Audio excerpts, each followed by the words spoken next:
आपके दिमाग के परकच्चे ना उड़ जाए तो कहना। एसएससी कभी भी इस सवाल को कॉपी कर सकती है। बहुत आप इस सवाल को गूगल या यूट्यूब पे डालिएगा, इसका सॉल्यूशन अवेलेबल है।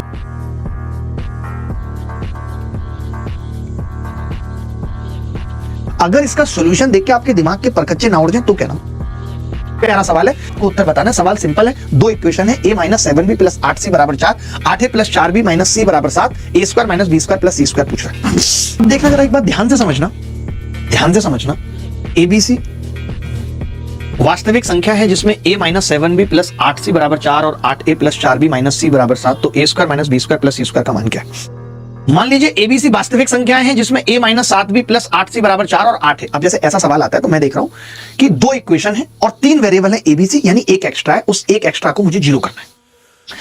कंफर्म है मेरा कि मुझे जीरो करना है। बस जीरो करते वक्त ये ध्यान देना है कि जीरो बाई जीरो फॉर्म ना बने, इनफाइनाइट ना हो जाए, या फिर अपॉन जीरो इनफाइनाइट ना हो जाए।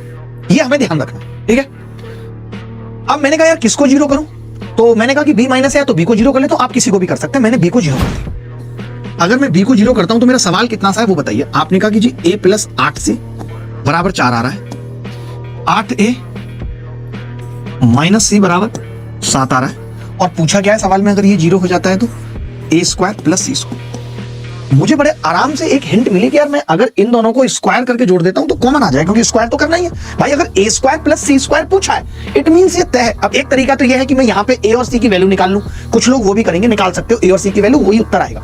लेकिन मैंने थोड़ा स्मार्ट तरीका यहाँ पे लगा दिया कि अगर मैं स्क्वायर करता हूं तो a स्क्वायर और 8a का स्क्वायर 65a स्क्वायर तो यहाँ पे आएगा, 64c square c square 65c square आएगा।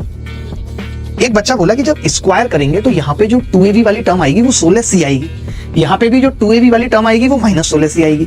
अगर 16c माइनस 16c में जुड़ेगी तो वो जीरो हो जाएगी बराबर। आपने कहा जी इसका स्क्वायर 16, इसका स्क्वायर 49, 49 और 16 कितना होगा 65। हमने कहा यार ये तो उत्तर बड़े आसानी से आ गया, 65 कॉमन लेके कट गया, यानी a square plus c square कितना आ गया 1। ये बहुत प्यारा सवाल है।